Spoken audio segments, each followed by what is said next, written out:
Tovavy vao afaka baccalauréat sokajy ady eo teo ifi ny sampam-pianarana fitantanana no safidiny.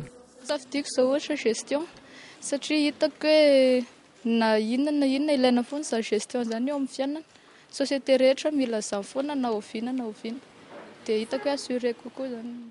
Tsy mbola fantatra hatreto ny sekoly ambony ianarana na izany aza efa nametraka fepetra manokana amin'ny sekoly io izy. Sekoly azona antoka amin'ny ho avy.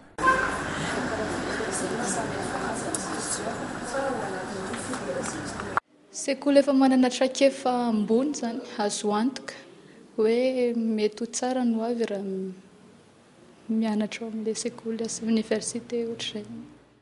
Miroborobo amin'izao ny fijoroan'ny sekoly ambony na université tsy miankina. Ho an'ity sekoly iray no tsidiana ity, tahaka izao ny efitrano fianarana.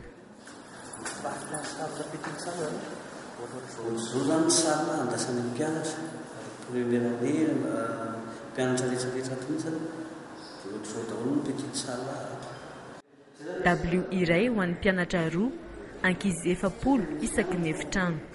Matoa ianao hianatra aloha dia tsy maintsy tsara manodidina anao.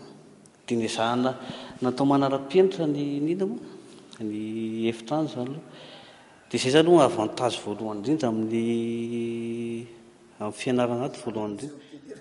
Ho azy ireo kosa, tsy nisy ny sampam-pianarana vaovao na nitonana ny mpianatra, nefa teo ihany no amafisina. Ny filière ndray kosa, io dia tsy misy vaovao kory ato aminay, fa ny alohanay ny teo aloha ihany aloha no amafisina. Tsy mianona fotsiny amin'ny niveaunareo tany amin'ny toerana enseignement secondaire, fa manome falampiana manokana eo amin'ny lafiny formation ho an'ny mpianatra rehetra miditra ato université. Manao cours préparatoire aux études supérieures zahay, ary mandritra ny eo amin'ny 4 herinandro eo zay manao an'io.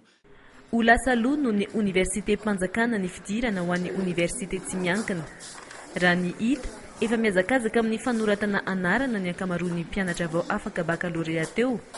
Matetika no fifaninanana sy izay tsara isa indrindra tamin'ny baccalauréat no tafiditra voalohany.